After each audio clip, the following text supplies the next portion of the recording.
2장 11절에서 22절까지 한번 저와 여러분이 함께 교독하도록 하겠습니다. 그때 레위 지파의 한 사람이 죄송합니다. 제가 잘못 읽었습니다. 세월이 흘러 모세는 어른이 되었습니다. 어느 날 모세는 자기 민족이 있는 곳에 나갔다가 그들이 중노동하는 것을 지켜보았습니다. 모세는 어떤 이집트 사람이 자기 동족인 히브리 사람을 때리는 것을 보다가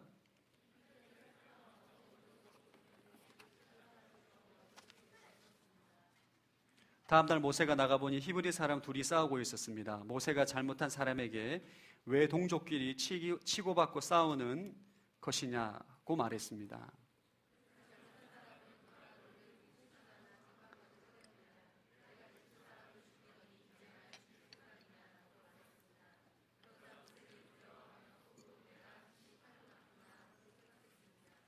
바로는 이 사실을 듣고 모세를 죽이려고 했습니다. 그러나 모세는 바로의 얼굴을 피해 도망쳐 미디안으로 가서 살았습니다. 하루는 모세가 미디안의 한 우물가에 앉아 있을 때였습니다.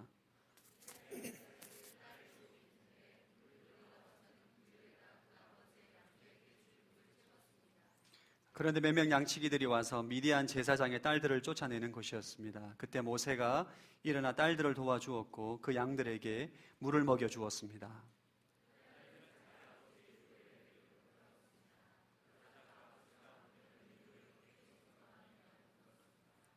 딸들은 어떤 이집트 사람이 우리를 양치기들에게서 구해주었습니다. 게다가 우리를 위해 물도 길어주고 양들에게도 물을 먹여주었습니다. 라고 대답했습니다.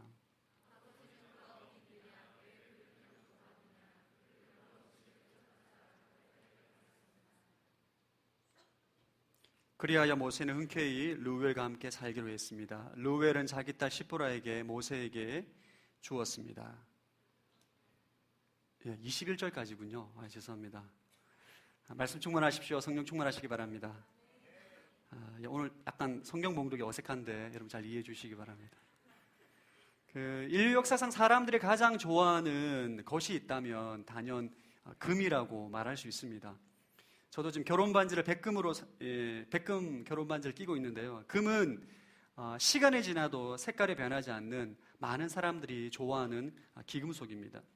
근데 우리가 반지로, 목걸이로, 장식용으로 사용하는 금을 사용하기 위해서는 금은 반드시 연단 과정을 거친 것이라야만 우리가 사용을 할 수가 있습니다. 우리가 지금 사용하고 있는 반지로 사용하고 있는 이 금을 만들기 위해서 금을 함유한 금광석을 불로 녹이고 정제하고 연단 과정을 거쳐서 불순물을 제거해야만 우리는 그 금을 사용할 수가 있는 거죠. 연단 과정을 거치지 않은 원석, 금광석을 저희가 사용할 수는 없습니다. 하나님의 백성들의 삶도 이 금과 마찬가지입니다. 우리의 죄로 인해 우리 인생에 하나님께 싫어하시는 모든 죄의 불순물을 제거하시고 연단 과정을 거치고 난 다음에 하나님은 연단받고 훈련받은 하나님 백성을 통하여서 당신의 뜻을 만들어 가십니다. 이루어 가시는 거죠. 연단 과정과 하나님의 레슨을 받은 하나님의 사람을 사용하시는 것입니다. 하나님이 쓰시기에 적합하게 성장을 하시는 거죠. 오늘 본문에는 하나님께서 이스라엘의 구원자로 선택받은 모세가 하나님께 쓰시기에 합당한 사람으로 세우기 위해서 연단하는 과정을 설명해 주고 있습니다. 모세를 향한 하나님의 레슨이 시작된 것이죠. 모세는 40년 동안은 이집트 왕궁에서 하나님의 레슨을 받고 40년은 미디안 광야에서 하나님의 레슨을 받고 출애굽의 기적을 일으키는 위대한 하나님의 종으로 쓰임을 받게 됩니다. 신앙생활을 하다 보면 두 부류의 사람들이 있습니다. 첫 번째 부류는 자기 인생을 자기 멋대로 사는 거죠. 자기가 원하는 대로, 자기 뜻대로, 자기 마음과 자기 계획대로 살면서 필요할 때 하나님께 도움을 요청합니다. 주님, 제가 이것을 계획하는데 이것을 해주시고 저것을 해주시고 결혼하게 해주시고 취업되게 해주시고 사업되게 해주시고 부유하게 해주시고 질병을 고쳐주십시오. 지극히 자기중심적인 신앙생활을 하는 사람들입니다. 이런 사람들의 특징은 하나님은 필요할 때, 내가 힘들 때, 내가 고난 가운데 있을 때만 하나님을 찾는 행태의 신앙생활을 합니다. 반면에 또 다른 부류는 하나님을 완전히 의탁하고 하나님이 쓰시기에 합당한 사람이기 때문에 하나님께 전적으로 쓰임받는 인생, 모세와 같은 인생이 있는 것입니다. 여러분, 질문 한 가지 드리겠습니다. 여러분, 하나님께 쓰임받기를 원하십니까? 그럼 하나님께 쓰임받기를 사모하지 않는 인생도 있습니다. 제가 보니 있더라고요. 신앙생활 하는 데에 있어서 가장 거룩한 꿈이 있다면 하나님께 거룩히 쓰임받는 꿈인 줄로 믿습니다. 모세처럼, 다윗처럼, 다니엘처럼, 베드로처럼, 바울처럼, 요한처럼 하나님의 소리에 완전히 붙들린 바 되어서 하나님께 온전히 쓰임받는 하나님의 강력한 오른팔로 그의 인생을 붙잡고 그를 통하여서 하나님의 능력과 기적을 일으키는 인생, 하나님의 섭리에 동참하는 인생, 우리가 사모해야 될 인생인 줄로 믿습니다. 오늘 본문에는 하나님께서 그렇게 강력하게 쓰임받았던 모세가 어떻게 하나님께 레슨을 받았는지, 연단 과정을 거쳤는지에 대해서 아주 구체적으로 나옵니다. 오늘 모세를 연단하신 하나님의 레슨을 통하여서 이것을 배움으로 인하여서 저와 여러분 하나님께 쓰임받을 수 있는 인생이 되길 축복합니다. 저는 오늘 말씀을 통해서 여러분이 하나님께 거룩히 쓰임받기를 사모하게 되길 바랍니다. 주님, 나를 통하여서 우리 가정이 변화되게 해주십시오. 나를 통하여서 우리 직장이 변화되게 해주십시오. 나를 통하여 사람을 살리는데 쓰임받는 인생이 되게 하시고, 모세를 통하여서 홍해를 갈랐다는 하나님께서 내 인생을 통하여서 내 앞에 가로막혀 있는 홍해를 가르시고 여리고 성벽을 무너뜨리시고 골리앗을 쓰러뜨리는데 쓰임받는 인생이 되길 원합니다. 이 고백이 여러분의 고백이 되길 축복합니다. 첫 번째 나누고 싶은 주제는 왕궁에서 모세가 하나님의 레슨을 받게 됩니다. 일명 왕궁 레슨이라고 제가 이름을 지어서 왕궁 레슨. 저를 따라합시다. 믿음으로 결단하라. 하나님께서 왕궁에 있을 때 모세에게 가르쳐준 교훈입니다. 자, 11절 말씀 한번 읽어보겠습니다. 시작.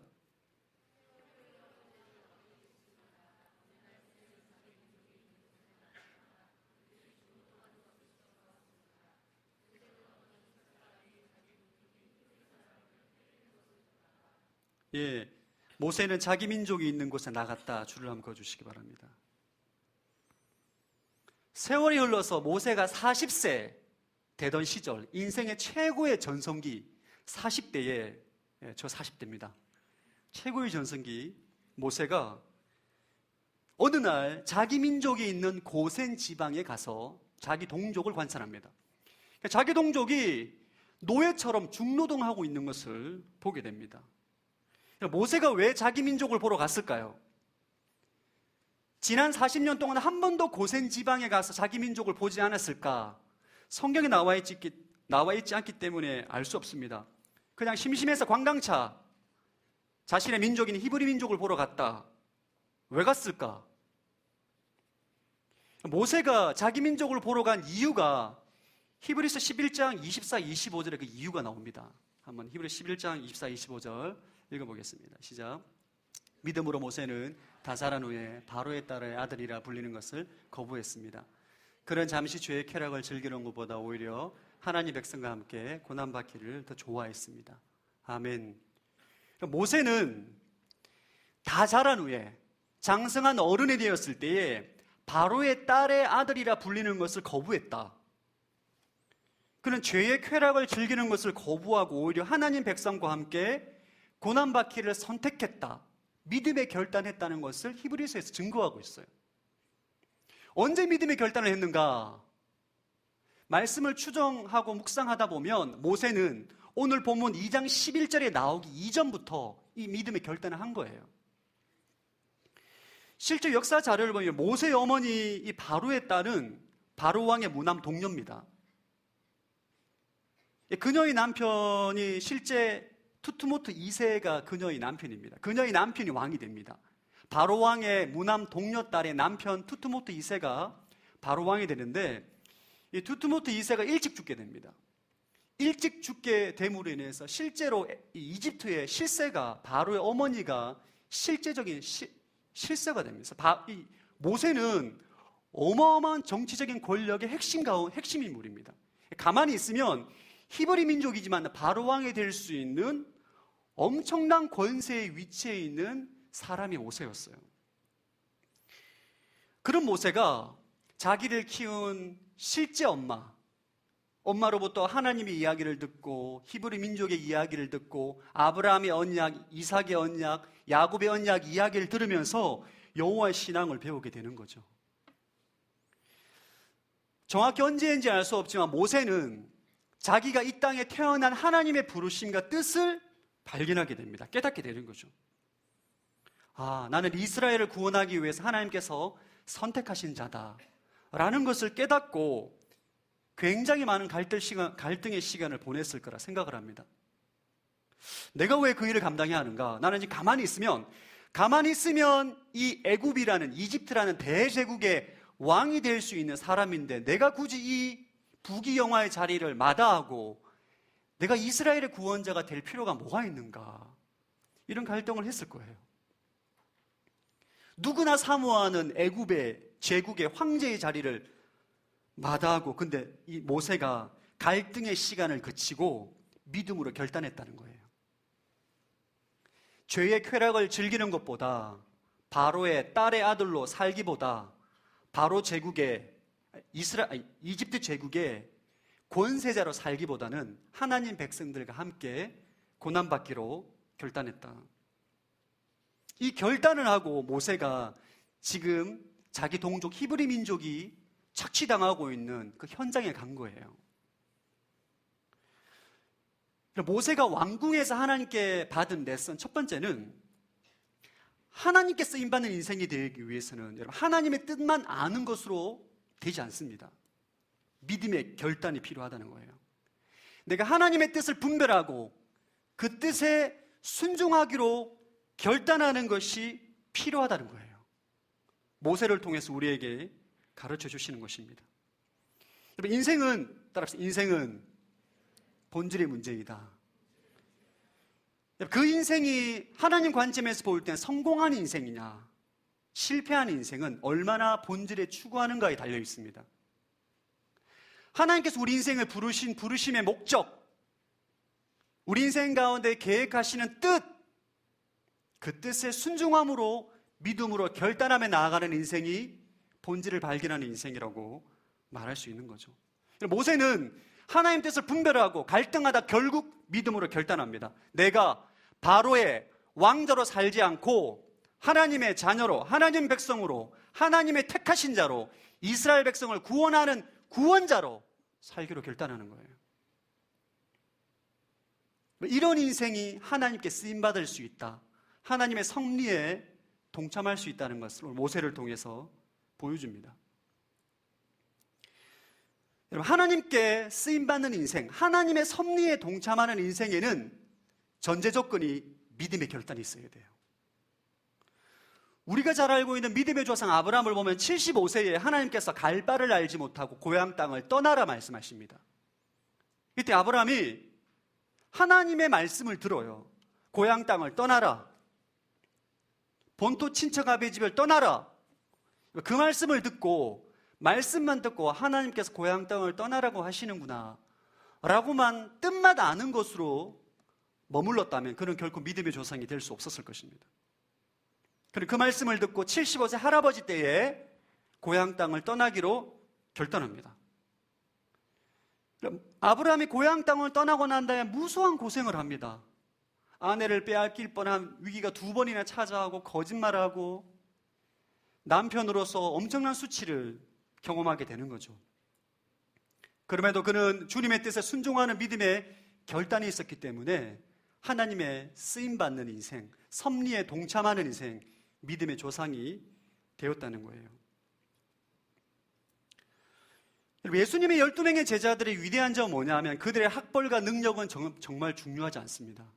그러나 그들은 예수님의 부르심에 순종하고 그분을 따르기로 결단했다는 거예요. 저는 여러분 24살 때 예수님을 만났어요. 제가 몇 번 나눴던 것 같은데 24살 때 예수님을 믿고 난 다음에 예수님이 너무 좋아서 예수님만 바라보고 지금까지 살아왔습니다. 근데 제가 24살 때 예수 믿고 저 안에 꿈이 뭐였냐면 돈을 잘 버는 장로가 되는 게 제 꿈이었습니다. 11조 많이 하는 장로. 할렐루야. 그게 제 꿈이었어요. 그래서 사업을 해서 하나님께 영광을 올려드리자. 그래서 하나님의 몸된 교회를 섬기고 성도를 섬기는 그런 사람이 되자. 그게 저의 작은 꿈이었습니다. 근데 이상하게 교회를 갈 때마다 목사님이 자꾸 저를 보면 목회자가 될 것 같다는 얘기를 자꾸 하는 거예요. 예언을 막 하시는 거예요. 심지어 저는 대학교 때 별명이 최 목사였습니다. 제가 토목공학과인데 친구들 저를 볼 때 어느 순간부터 자꾸 저를 최 목사라고 현실이 됐어요. 여러분들 가운데 별명이 목사이신 분들 기도하시기를 축복합니다. 여러분 예언대로 돼요. 선포한 믿지 않는 친구들이 다 저를 보고 최 목사라고 했는데 저는 그때 흘러들었어요. 그걸 그냥 그런가 보다. 교회를 다니니까 나 혼자 교회를 다니니까 온누리 교회면 또 온누리 교회에서 또 목회자를 하라고, 다른 교회라면 목회자가 부르시는 것 같다 하고, 직장에서도 직장 동료가 너는 목회자라고 해야 될 것 같다 이런 얘기 계속 들려오는 거예요. 그러니까 점점 시간이 지나면서 하나님이 나를 향한 부르심과 뜻을 알게 됩니다. 문제는 순종하기가 버거운 거죠. 이게 굉장히 힘듭니다. 이게 마음의 갈등이 있어요. 주님의 뜻을 알겠는데 믿음으로 결단을 하려고 하니까 내려놔야 될 게 너무 많아요. 손해볼 게. 내 꿈을 내려놔야 되고, 내가 가졌던 계획을 내려놔야 되고, 손해를 봐야 되고, 이런 걸림돌이 있는 거죠. 저는 여러분 주님의 부르심에 순종하는데 7년이 걸렸습니다. 7년이. 많은 청년들이 하나님의 뜻을 모르는 게 아닙니다. 여러분, 오늘날 이 땅 가운데 살아가는 수많은 하나님의 사람들이 하나님의 뜻을 모르는 게 아니에요. 하나님의 뜻을 아는데 순종하지 못하는 게 문제입니다. 결단하지 못하는 거죠. 대부분 결단하지 못하고 머뭇머뭇거리게 됩니다. 왜냐하면 내려놔야 되기 때문에. 믿음의 결단은 우리가 하나님께 쓰임받는 데 있어서 시작입니다. 시작. 주님, 제가 이렇게 인생을 살겠습니다. 내 인생을 주님께 맡기는 거예요. 하나님을 믿고 내 인생을 던지는 것입니다. 올인하는 것이에요. 전 여러분의 인생이 하나님께 드리는 인생이 되길 축복합니다. 여러분, 청년의 때에 믿음의 결단해야 된다. 여러분, 나이가 들면 들수록 더 하나님께 결단하기가 어렵습니다. 제가 나이가 젊지만 결혼해보고 애를 낳아보니까 그렇더라고요. 언제 하나님께 내 인생을 드리기가 가장 좋은가? 솔로일 때. 남자친구, 여자친구 없을 때. 바로 지금입니다. 지금. 여러분, 진짜예요. 여러분, 솔로를 즐기십시오. 할렐루야. 때가 되면 님이 만나게 됩니다. 지금 여러분 솔로일 때 여러분의 인생을 주님의 뜻에 순종함으로, 믿음으로, 결단함으로 나아갈 수 있는 삶으로 선택을 해야 돼요. 아멘. 그것이 하나님의 섭리에 동참하는 인생의 시작이에요. 이 믿음의 결단은 여러분 한 번으로 끝나는 것이 아닙니다. 처음에 믿음의 결단을 하고 살아가다가 삶의 중간중간에 중요한 또 믿음의 결단을 해야 돼요. 저는 목회자가 되기로 결단하고 난 다음엔 끝나는 줄 알았습니다. 근데 목회자가 되고 난 다음에도 내 안에 믿음으로 결단해야 할 중요한 포인트가 있어요. 우리 인생을 살아가다 보면 참 넓은 길이 있고 좁은 길이 있습니다. 누구나 가기를 원하는 그 넓은 길, 부귀영화가 있고 유명해지고 성공하는 그 길이 있는 거죠. 모든 사람들이 그 길을 가야 된다고 말합니다. 그 길을 가는 것이 당연하다고 생각해요. 그러나 하나님은 오늘 모세에게 요구했던 것처럼 우리에게 좁은 길을 선택하라, 십자가 길을 선택하라, 그리스도의 길을 선택하라, 주님의 뜻을 위해서 내려놓는 삶을 선택하라, 순종하라 말씀하고 있는 거예요. 아멘.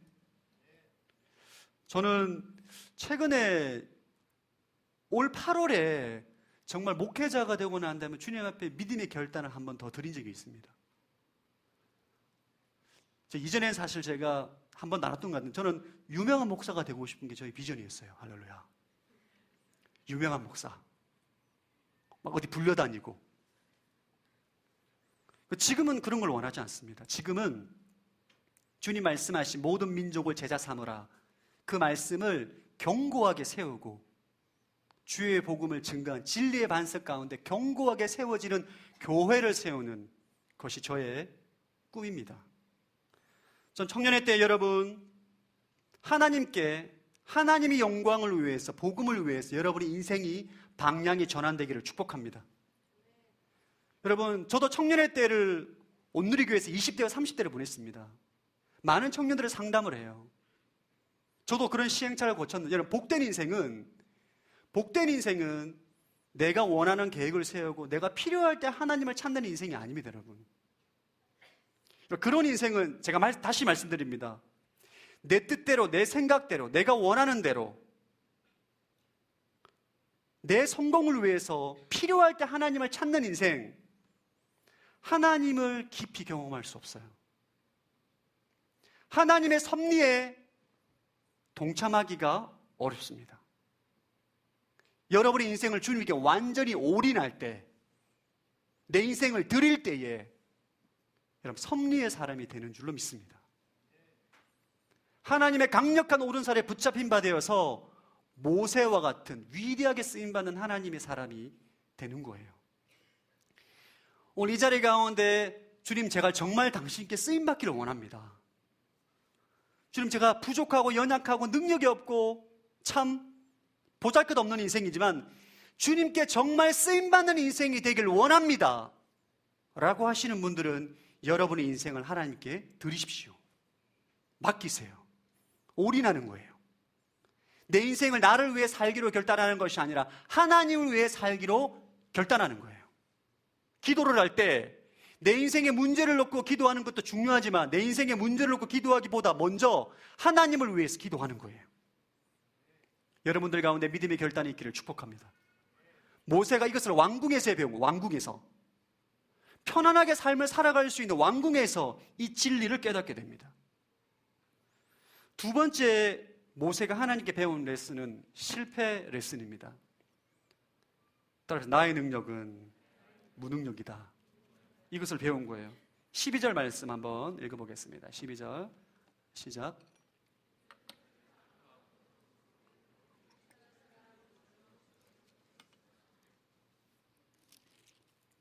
12절에 보면 모세가 이집트 사람이 애굽 사람을 때리는 것을 보고 그 사람을 죽이고 모래에 묻습니다. 자, 13절 14절 읽어보겠습니다. 13절 14절 시작.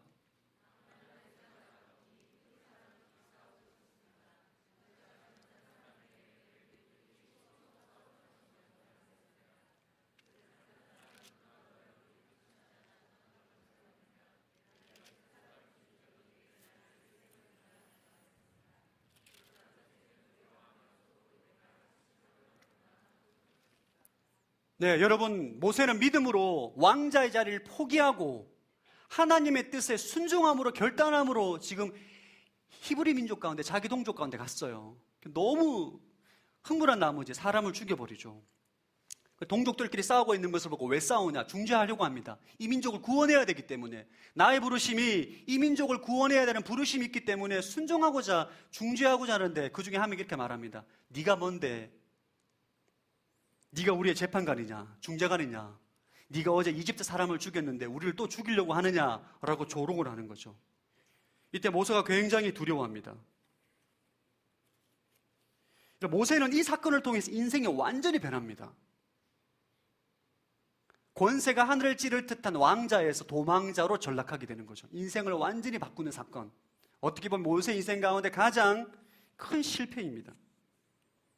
자, 15절 말씀 한번 읽어보겠습니다. 15절 말씀 시작.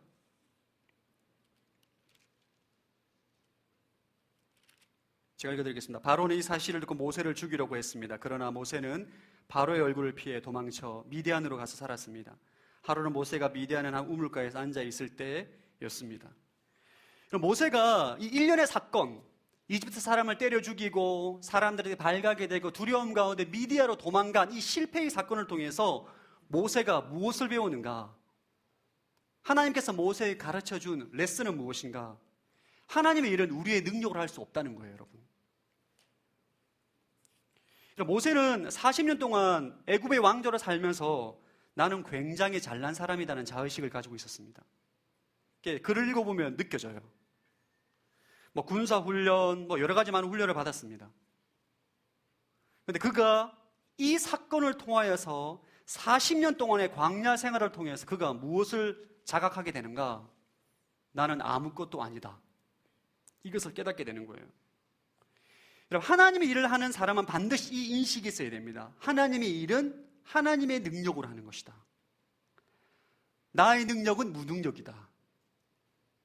이 하나님의 교훈을 기억하지 않는 인생은 하나님의 일을 감당하고 난 다음에 오히려 교만해지거나 타락의 길을 가게 됩니다. 저를 따라합시다. 나의 능력은 무능력이다. 여러분, 하나님의 사람은 늘 이것을 기억해야 돼요. 나의 능력은 무능력이에요. 여러분, 그리스도인의 능력은 무능력이 능력입니다. 내 안에 능력이 있다라고 오해하는 순간 그는 교만의 길을 가게 되어 있습니다. 남유다 왕들 가운데, 신실한 왕들 가운데 히스기야라는 왕이 있습니다. 이 히스기야 왕은 하나님을 굉장히 신실하게 섬기는 왕이었어요. 하나님께서는 히스기야 왕에게 굉장히 복을 많이 주셔서 그 시대의 나라가 굉장히 부강합니다. 히스기야 왕은 또 죽을 병에 걸렸을 때 하나님께서 은혜를 주셔서 병고침까지 받는 기적을 경험한 왕이에요. 하루는 바벨론에서 사절단이 파견되어 옵니다. 남유다를 구경하려고. 그때 히스기야는 자신의 성을 보여주고 성전을 보여주고 성 안에 있는 모든 기물과 화려한 것들을 다 보여줍니다. 그리고 뭘 말하느냐? 내가 나라를 잘 치리해서 통치해서 이런 결과를 얻게 되었습니다. 은연중에 자랑을 합니다. 이 사건을 계기로 하나님께서 이사야를 통해서 히스기야를 굉장히 크게 책망하십니다. 교만하다는 거죠. 너의 능력이 아니라는 거죠. 하나님의 능력이라는 것입니다. 교회를 보면 크게 부흥을 하고 난 다음에 대부분 교회가 문제가 생깁니다. 교회가 가난하고 어려울 때는 열심히 기도하고 겸손함으로 하나님을 섬기다가 크게 부흥을 하고 난 다음에 몇몇 지도자들이 나의 능력으로 인해서 교회가 부흥되었다라는 착각으로 인해서 목회자가 타락을 한다든지 범죄를 하게 됩니다. 심지어는 내가 수고하고 헌신한 대가이기 때문에 이 교회는 자기 사유와 자기의 소유라고 생각을 하는 착각을 범하게 돼요. 이게 죄입니다. 나의 능력으로 했다는 거죠. 나의 능력으로. 저 성경에 보면 수많은 하나님의 사람들이 하나님의 기적을 경험하고 난 다음에 교만의 길에 빠지는 것을 보고 좀 의아했어요. 왜 이렇게 사람들이 교만해지는 것일까? 또 대개 보면 하나님의 사람들이 노년에, 나이가 들어서 노년에 교만의 길에 많이 빠지게 됩니다. 왜 이렇게 교만해지게 될까? 제가 한 사건을 경험하고 난 다음에 이 교만의 길이 정말 무섭다는 것을 깨닫게 되었습니다. 제가 나눴는지 모르겠는데 제가 하도 잘난 적이 없어가지고 교만의 길이 쉽지가 않더라고요. 제가 한 번은 신대원을 제가 이제 준비를 할 때 제가 졸업한 그 신학교는 경쟁률이 조금 센 학교였어요. 근데 이제 1년 동안 열심히 공부하고 준비를 해도 떨어지는 사람이 많기 때문에 제가 또 3월부터 준비를 열심히 하다가 제 아내를 만나는 바람에 숱한 수개월을 제가 그냥 다 놓쳤어요. 공부를 하도 못하고 쫓아다니기만 하다 거절당했어요. 큰 상처를 안고 9월에서야 정신을 차리고 공부를 하게 되어 있습니다. 9월달에 공부를 딱 하려고 앉으니까 눈물밖에 안 나오는 거예요. 여자한테 차였지, 공부는 하나도 안 했지, 그러다 머리가 좋은 사람도 아니고 날마다 새벽기도 갔습니다. 주님, 분량이 너무 많습니다. 어느 부분을 집중적으로 공부할까요? 늘 그렇게 기도했어요. 새벽에 기도하는데 주님께서 갑자기 음성으로 시가서 위주로 공부하라, 이런 마음을 주신 마음. 제가 시간이 많지 않았기 때문에 구약의 시가서 위주로 공부를 했습니다. 공부를 따고 시험을 딱 쳤어요. 구약을 딱 펼쳤는데 문제가 시가서가 절반인 거예요. 할렐루야. 제가 시가서를 중심으로 공부했기 때문에 너무너무 구약 시험을 잘 봤어요. 그때 구약이 굉장히 어려웠거든요. 점수가 너무너무 잘 나왔습니다. 제 실력에 공부한 게 다 나왔어요. 여러분, 이게 하나님 은혜잖아요. 그죠? 이게 하나님 은혜. 그래서 너무너무 감사해가지고 하나님께 막 감사하다가 사람들 사이에 소문이 났어요. 최영민 형제는 천재다. 그렇게 들어가기 어렵다는 신학교를 3개월 공부하고 합격했다. 이 소문이 막 퍼진 거예요. 수많은 사람들 저에게 찾아와서 도대체 합격의 비밀이 뭐냐 이렇게 물어보는 거죠. 저는 이제 그때 딱 제가 무슨 말을 해야 돼요, 여러분? 하나님 은혜인 거죠. 그때 제 입으로 튀어나온 말, 선택과 집중입니다. 이게 튀어나오는 거예요, 이게. 제가 이 사건을 통해서 진짜 하나님께 회개했어요. 조금만 우쭐하면 그냥 내가 한 줄 알고, 내 능력으로 한 줄 알고, 내가 잘나서 그렇게 된 줄 알고 교만해지는 것이 타락한 인간의 마음입니다. 다시 한번 저를 따라합시다. 나의 능력은 무능력이다. 하나님 백성들은 날마다 이것을 고백해야 될 줄로 믿습니다. 하나님께 쓰임받는 사람은 철저히 이것을 훈련해야 돼요. 내 능력으로 하는 것이 아니라 하나님의 능력으로 내가 하나님의 일을 감당하는 것입니다. 이것을 날마다 기억해야 되는 거죠. 요한복음 15장 5절 말씀 한번 읽어보겠습니다. 요한복음 15장 5절 시작.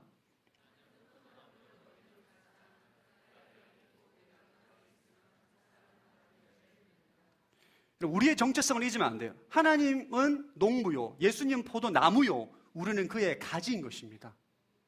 우리는 예수님을 떠나서는 아무것도 할 수 없다. 예수님 말씀, 너희가 나를 떠나서는 아무것도 할 수 없다. 아멘. 이것이 우리의 정체성이에요. 전 여러분들 가운데 열심히 수고하고 헌신했음에도 불구하고 실패한 분들이 계시다면 낙심하지 않기를 축복합니다. 하나님의 축복이에요. 제가 한 번은 큰 실패를 경험하고 난 다음에 어떤 목사님께 상담을 하는데 그 목사님께서 저에게 이런 말씀을 하시더라고요. 전도사님, 그때 제가 전도사님, 하나님께서 전도사님을 너무너무 사랑하시는 것 같다고. 제가 그 목사님께 인생의 선배이자 목회자의 선배님께 제가 1시간 동안 제 힘든 것을 얘기했거든요. 저의 실패를, 저의 연약함을 다 얘기하고 난 다음에 그분이 저에게 하시는 말씀이 하나님께서 형제님을 너무 사랑하십니다. 여러분, 청년의 때에 믿음의 결단을 하고 주님 앞에 나아갔음에도 불구하고 일어나는 나의 연약함과 실수로 일어나는 실패는 위대한 실패입니다. 이거 축복이에요.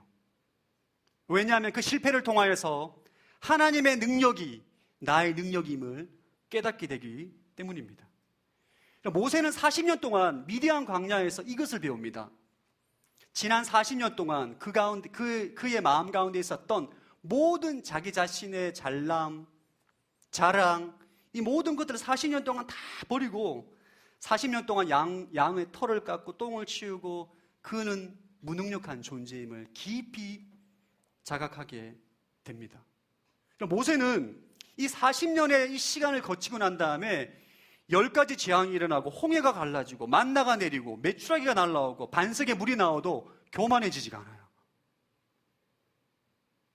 40년 동안 자기 자신의 능력이 무능력임을 경험한 이 모세는 교만해지지 않습니다. 여러분들 가운데 실패로 인해서 낙심하고 좌절하고 있는 분들이 있다면 여러분들을 격려합니다. 하나님께서 여러분 너무 사랑하셔서 그런 거예요.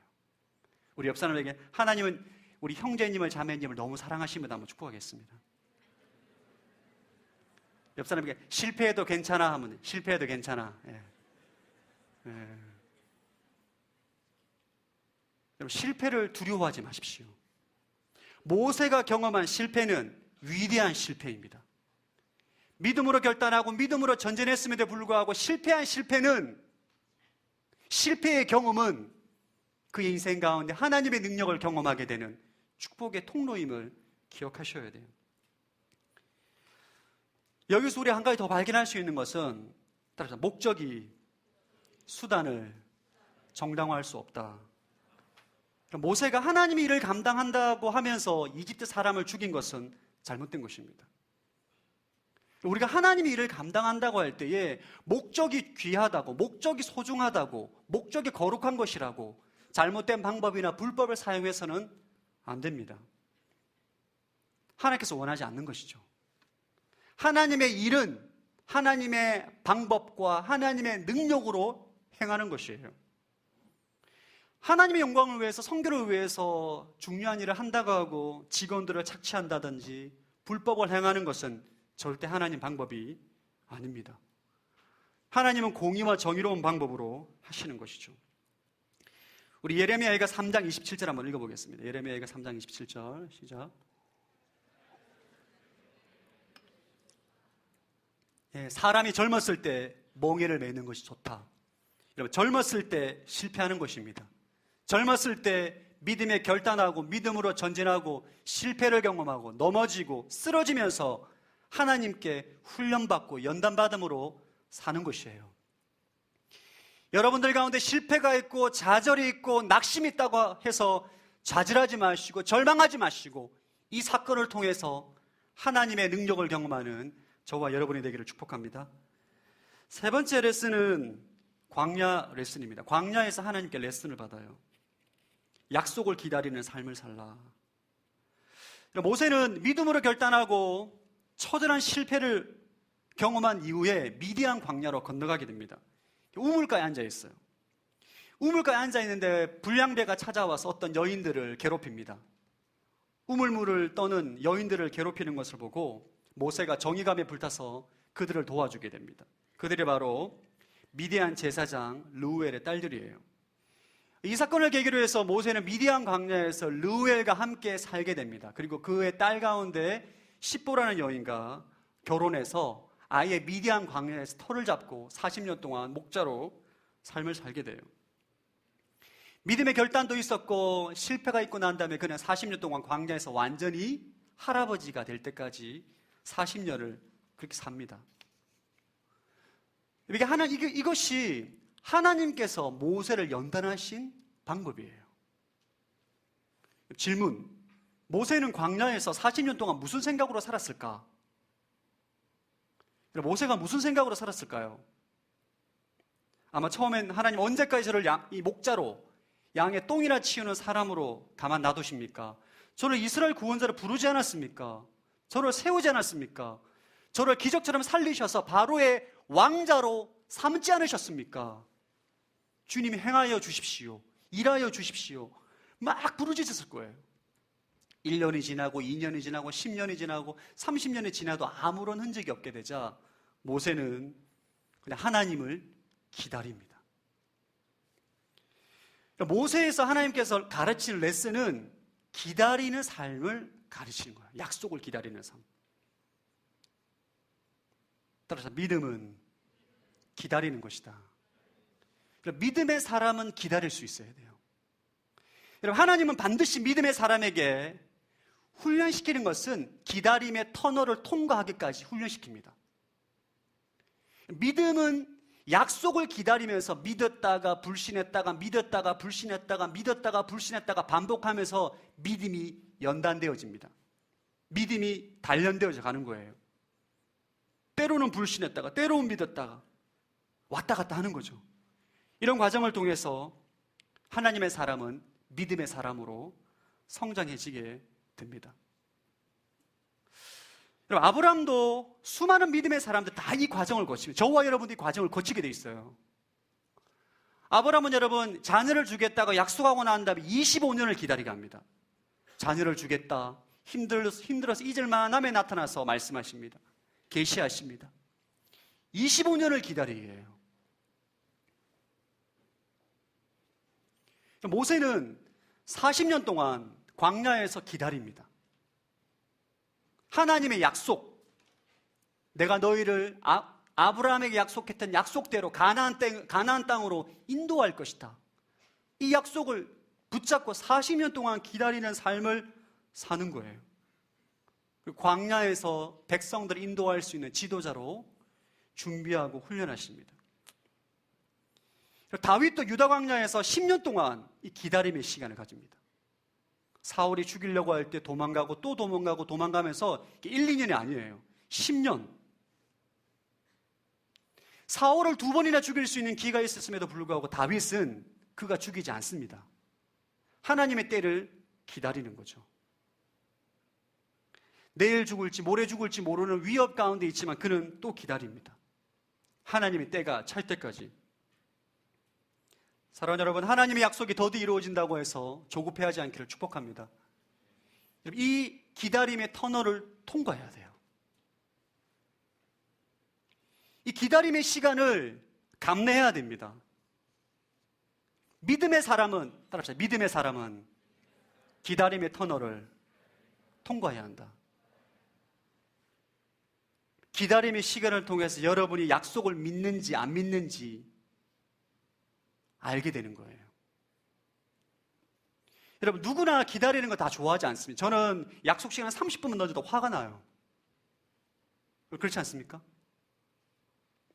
하나님의 약속이 우리에게 주어졌을 때 우리는 이 약속이 금방 실현될 것 같습니다. 믿습니다. 근데 안 이루어지는 거죠. 더 이루어지는 거죠. 하루가 지나고 1년이 지나고 2년이 지나고 5년이 지났는데도 불구하고 약속이 이루어지지 않을 때 마음이 조급해지기 시작합니다. 내가 잘못 들었나? 하나님께 주무시나? 하나님 나를 잊어버리셨는가? 모세는 이런 생각도 했을 것 같아요. 40년 동안 하나님 나 잊어버리셨다.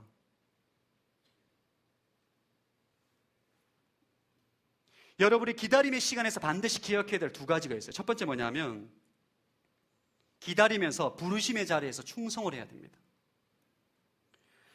모세는 광야에서 40년 동안 목자로 삽니다. 목자로.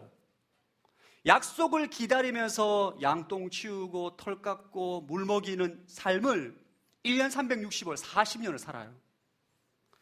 그러면서 모든 광야를 다 돌아다닙니다. 미디안 광야를 다 돌아다니는 거죠. 풀을 찾아서. 그러면서 그는 이스라엘 백성들을 광야에서 40년 동안 인도하게 되는 지도자로 연단받는 거예요. 우리가 잘 알고 있는 요셉도 마찬가지입니다, 여러분. 기다림의 시간, 노예 생활과 있을 때 감옥에서 그는 그 자리에서 최선을 다합니다. 여러분, 기다림의 시간에 지치고 힘들 때마다 그 자리에서 삶의 현장에서 최선을 다하기를 축복합니다. 하나님의 때에 주님께서 나를 사용하시는 것을 믿는 거예요. 우리 주위에 보면 항상 남의 떡이 커 보이는 것을 인정하는 사람이 있어요. 항상 나는 안 좋고 상대방이 좋다는 거죠. 내 직장은 안 좋은 직장인데 남의 직장이 좋아 보이는 거죠. 우리 교회는 안 좋은 교회고 남의 교회가 좋은 교회처럼 보이는 것이고, 우리 가정은 안 좋은 가정처럼 보이고 남의 가정이 좋은 가정처럼 보이는 거죠. 늘 남의 떡이 커 보인다고 고백하는 그 입술은 건강하지 못한 것입니다, 여러분.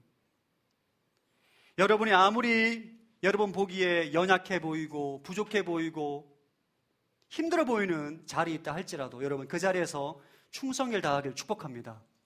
그것이 약속을 기다리는 믿음의 사람들이 행하는 행동이에요. 여러분, 여러분의 삶의 자리가 다 모세보다 좋습니다. 미디안 광야보다 좋아요. 광야보다 다 좋다니까요. 그러나 모세는 광야에서 40년 동안 부르심의 자리에서 최선의 삶을 삽니다. 여러분, 기다리는 삶 가운데 불평하지 마시고 원망하지 마시고 조급해하지 마시고 삶의 현장에서 최선을 다하기를 축복합니다. 여러분의 회사가 작은 회사고 복리후생이 안 좋은 회사라고 해서 불평하지 마시고 그 자리에서 최선을 다하기를 축복합니다. 믿음의 사람은 최선을 다하게 돼 있어요. 믿음의 사람은 아무리 작은 일이라도 아무리 쓸데없는 것처럼 보이는 일이라 할지라도 최선을 다하게 돼 있어요. 두 번째는 기다릴 때 반드시 기억해야 되는 것. 따라서 기다리는 자에게 반드시 은혜를 주신다. 여러분, 하나님께서 약속하신 에레미야 예강 3장 25절 세 번역으로 한번 읽어보겠습니다. 시작.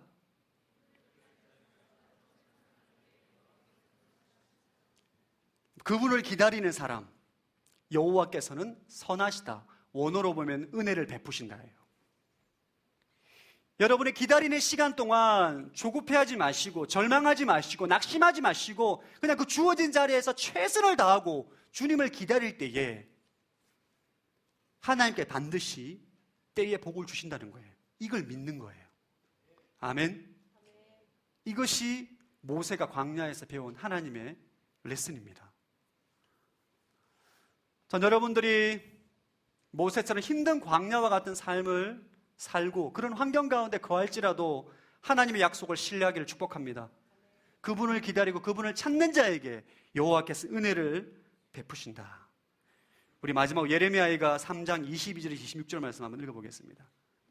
시작.